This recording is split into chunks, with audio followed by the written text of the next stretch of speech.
RT has gained exclusive access to the Syrian president, who continues to run the country from Damascus in defiance of foreign calls to step down. Bashar Assad slammed those calls from abroad for him to go and warned against outside intervention in Syria. Well, I'm now joined by RT's Sophie Shevardnadze, who interviewed the embattled leader in the capital just days ago, really. It will air very soon on RT. Hi, Anissa. Good to be back. What were your first impressions of Assad as a person and as a president? Okay, Assad as a person, so we had a chance to speak about 15 minutes before the interview. Very educated, very down to earth, definitely not a megalomaniac, contrary to what people portray him in the media. Very well informed. You'll be surprised. You know, like you got a sense from the ABC Barbara Walters interview when she was asking questions that he didn't really know what she was talking about, because she would tell him precise things and he was like, I don't know that, I don't know that. He knows everything. I think maybe that interview actually had an impact on him. He's very well informed. He feels like, I think, that this whole thing that's happening is like a cancer that either he has to beat or he has to die of it, but there is no other way out. When we talk about Western leaders telling him to step down, I mean, it kind of sounds ridiculous because he really has nowhere to go. Like, even if he were to step down, like, where would he go? And we asked him that in an interview. So we actually listen to a piece of the Assad interview, Sophie speaking to him about the push for foreign intervention. I think the price of this invasion, if it's happened, is going too big, more than the whole world can afford. Because if you have problem in Syria, and we are this last stronghold of secularism and stability in the region, and coexistence, let's say, it will have a domino effect that affect the world from the Atlantic to the Pacific. And you know the implication of the rest, on the rest of the world. I don't think the West is going in that regard. But if they do so, nobody can tell what's next. All right, well, Sophie, he's so calm from that piece that we saw, just a little piece of an interview, which I understand you spent. How long did you interview him for? Well, we had 26 minutes sharp, and that was something that we wrote in a contract, because once again, after the ABC Barbara Walters interview, they got really freaked out about the fact that they recorded 1.5 hours, and then on air it was something about 40 minutes, and in their opinion it was completely distorted.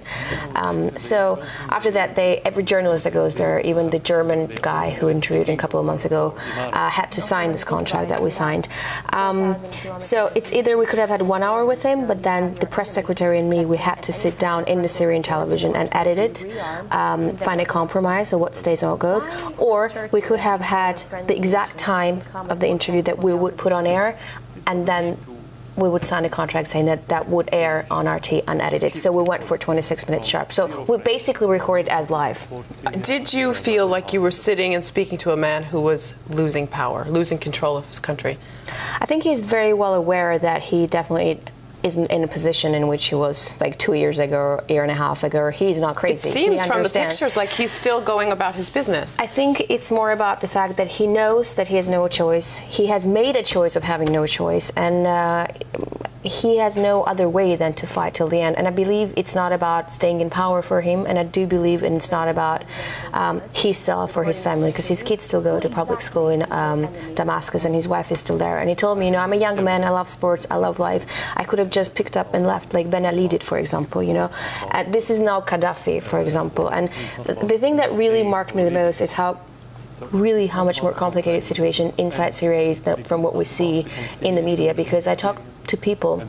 Yes, the country is divided, but even the people who didn't like Assad before this conflict started are now so scared that fundamentalists will come to power, fundamentalists who are fighting on the side of the Free Syrian Army.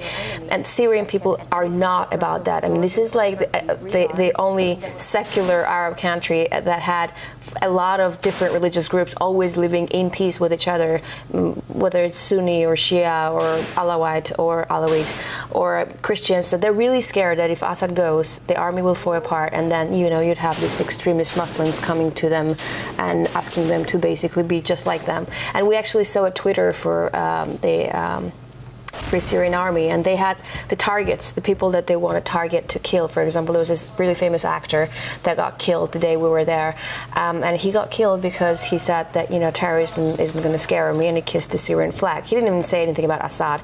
So they had him as if like a check, like so this one is done. And then this other famous actor came out on a funeral saying that, you know, today all of us are the actor who passed away. And so we saw on Twitter, on their Twitter right away, his picture appears saying, well, you're next, or something like that. Basically, they're targeting also famous people who don't want fundamentalists in power. So it's not just about Assad. I think people feel like whether he goes or stays, it's only can get worse if he goes, because it will get, I mean, the terror attacks will continue and the fundamentalists will come to power. So they're very scared of that.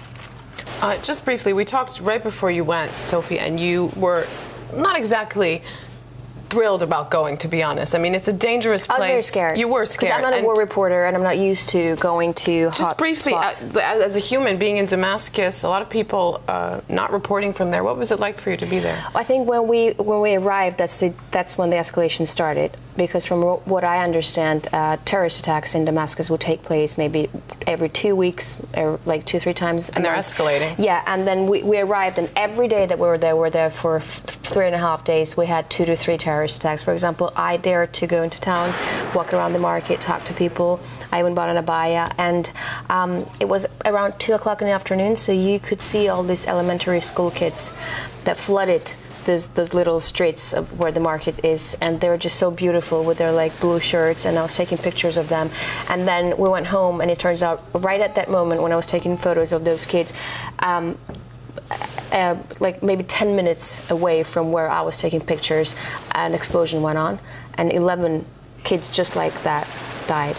So when you walk in those streets, it doesn't really faze you that you could be targeted or die in a terrorist attack anytime, because that really sort of puts you in a state of cognitive dissonance, because from one hand life goes on because people really have no choice. I mean, they have nowhere to go. No one gives them visas. Even if they wanted to go, they couldn't. So it's business as usual. I mean, I would hear bombings, mortar shellings throughout the day and night, and I was very scared because I'm not used to the sound. You know, you really have to be used to the sound. But then, you know, we had this beautiful bride and a groom in the hallway of our hotel having their wedding as the mortar shells were going on. So it's amazing, really, how life does go on. Sophie Koshevardnadze on her experience in Damascus and interview with President Bashar al-Assad.